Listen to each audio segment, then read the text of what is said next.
Welcome to another episode of Harbor Rock Wealth Management's Planning Tip. My name is Ruben Smith, and as always, I'm joined by my good friend and partner, Jimmy Luster. Welcome. Hey, it's October. I thought I'd put on a vest. Things are starting to cool off a little bit. So speaking of cooling off, I Okay. think hockey just started Yeah, recently. like in the last week. Yeah, Okay, basketball starts next week, I think on Tuesday. so I got a fun fact. Okay. Fun fact. Hey, we haven't had any of I these in a know, while. I know. So the first hockey puck was played with frozen. It was frozen cow poop. That's literally what was used Okay. as the first hockey puck. I got another one. Crickets. Speaking Crickets. of cool, That was amazing. I'm really feeling out in the cold here. Einstein's brain was 15% wider than the average human brain. Wider? Wider. Wider. So I don't know what that means. Okay. Just That's wide. all I got. Had more room. Maybe needed a big football helmet. Yeah, I don't. Maybe Bartolo Colon hat size equivalent. He 9.5 or something. Bartolo. Like that. I could see. I mean, obviously we've never seen him in person, but I would think he's someone that looks like he could have a pretty wide head. Anyway, Okay. Well, I appreciate those. I had to come with something. Been Cow poop. cow poop and wide brains. Here we go. Here we go. Well, today we're going to talk about ranking financial priorities. I think I think Americans are notoriously poor at prioritizing where what has I guess their finances. Let's just put it that way. Um, Why do you think that is? I I mean, think that's because something that comes up a we're lot. I think Why? because we're spenders at heart. I think um, I think we enjoy things. I think we enjoy experiences, and um, I don't think we have a lot of discipline when it comes to finances. Do you think it's cultural at all? Sure. I could see that playing a factor. Well, I mean, look at just how society is quicker, faster. Yeah. Everything's so instantaneous. I mean, especially if you're living in metropolitan areas, keeping up with the Joneses is real. Chasing the dream. Yeah, Yeah. yeah, and you want your kids to have the same experiences, and you wanna live in that neighborhood, or you wanna drive that car. I mean, there's a reason why Americans carry a lot of debt. Might even be unknowingly too. That you're like, if you ask someone, you a keep up with the Joneses kind of person. I think most people would say, of course not. No, Yeah, that's not what's important to me. yeah, But I still love fine things. I still want yeah, nice things. And there's nothing that's not bad. yeah, It's not bad. But I think what you're going to talk about here will help you kind of keep it in perspective and keep you checked. yeah. A little No, checkpoint. absolutely, Yeah. absolutely. So we'll rank these 1 to 7, and there's probably some other strategies in there too that you could put in between some of these, but these are the basic ones. So when it comes to creating a solid financial foundation and putting you and your family on the road to what we call financial independence, I think you always start with protecting yourself. Protection. Okay. Okay. And Number one rule: protection. use protection. And it's through these strategies like life insurance, essentially, right? So a few shows ago, we talked about, the American dream family. You got a single income household, married Mm, couple, 2 kids, white picket fence, all right. that, mortgage. Um, Without the insurance component of it, you got to protect against a major catastrophe, Mm-hmm. right? Some type Mm-hmm. of catastrophic event, whether it's unforeseen death or a disability, or as you age, maybe it's a future long-term care event. So make sure your insurance coverages are adequate. Yep. Okay. The second one is and maybe this could even be the first. We preach this a lot too for clients, is building an emergency reserve, Mm. making sure you have money in the bank. And I know over the last year or so, money, cash in the bank has been paying something finally. Maybe you can give 4 or 5% in deposit accounts, Yep. but that's not the point of this cash. Is having money in an emergency reserve It's to accommodate life's events Right. because something will happen. It's called life. And if you have other strategies in place, you don't want to derail any of those longer term strategies when life presents itself, right? When you get that curveball. Yep. Great So, point. yeah, you want to be able to pay cash and stripe a check for that, or you want to send a wire, cashier's check. It's right now money that you can have access to. If it earns something, great, but that's not the requirement there. Right.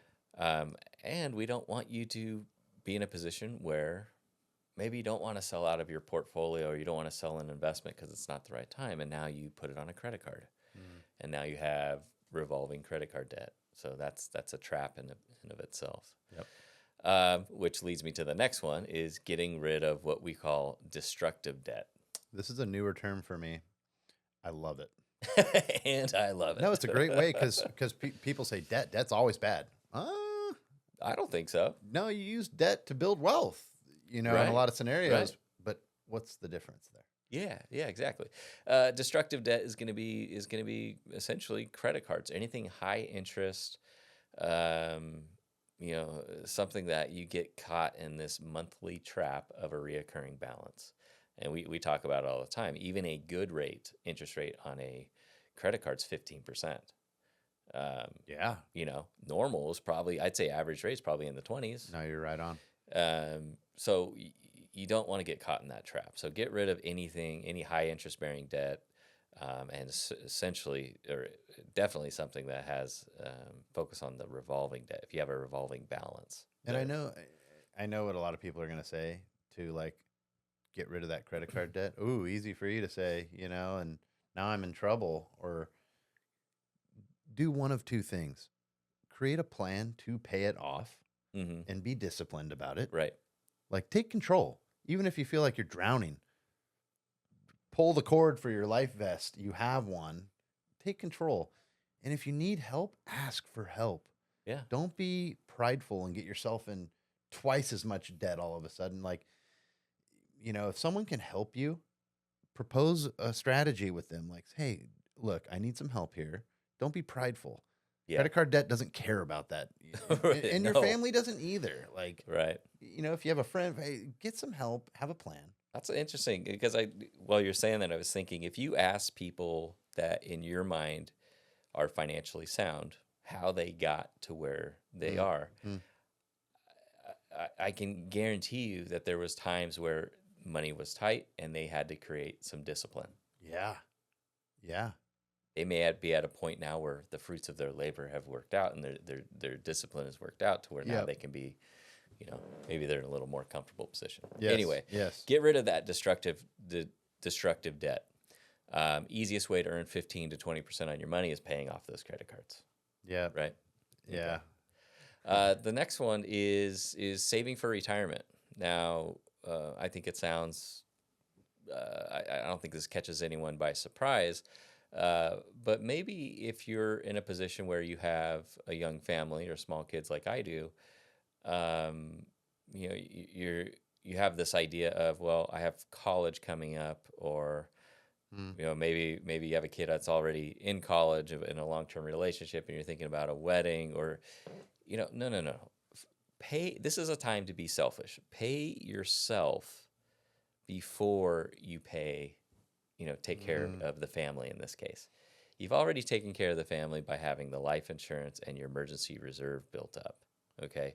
Now you need to pay yourself. Okay. So Yeah. once you've reached an adequate level of retirement savings on an annual basis, then you can move on to the next step. I like the scenario or analogy that you use sometimes when you're like, look, if the plane was falling out of the air and the oxygen fell, Right. you got to put yours on. What do they say? You Yeah. got to put yours on first, and then you can help your dependents or whoever's relying on you. Right. If you're no good, they're definitely not good. Yes, this is Yeah. a time to be selfish. Yeah. I think that's where there's a little bit of, bias that keeping up with the Joneses. They want it. I think a lot of people want to make sure that their kids have the best experiences and upbringing, and whether it's they'd rather put they'd rather put their kids ahead of themselves, getting them into the right college or paying out of pocket for certain things. And we got to take care of yourself. It's kind of like being at a wedding and you think, "Oh, I don't want to dance. Everyone's watching me." Nobody cares. No, Other people don't care how much money you make, how much money you have. They really don't. right. You might get that look like, nice car. I don't really care though that you have it and I don't. Yeah. I'm worried about my own things, like I'm dancing at the wedding like no one cares. Enjoy. Like take control of your own Yeah. stuff. Yeah. Don't worry about the other guy out there, That's because right. nobody's looking at you. Yeah. Yeah. Isn't that funny? Yeah. And then the next step after saving for retirement is going to focus on other things. So maybe this is college. Maybe this is where you start putting money away for college, or a future wedding if it's more family oriented, where your objectives are, or if your retirement savings is satisfactory and you want to build more wealth. Maybe you're looking at other investments or real estate, or maybe at that point you're not in your primary home, or you want to buy a home. Yeah. Right. Yeah. So that now you start looking at other avenues once those first four are taken care of.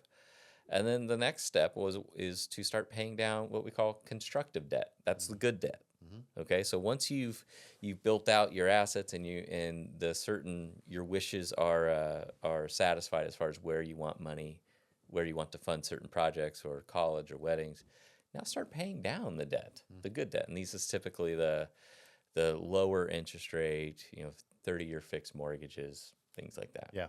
Okay, and then the last one is gifting.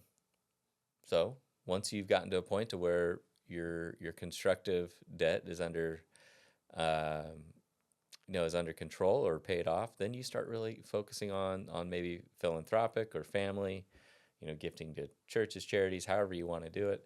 But that would be the lowest as far as pecking order when you're talking about getting yourself on track to obtain financial independence. Let me ask you a question. Sure. Let's say one of our clients, even maybe one of our newer clients, we often ask them, to rank their priority, Right.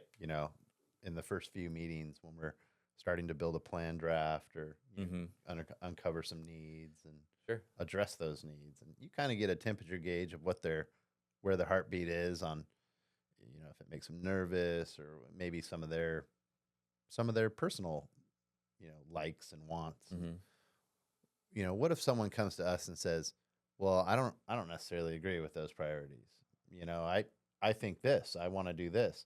Like as a planner, do you embrace that and say, "Okay, I respect that, Mm-hmm. but here's what I think. Here's what I think."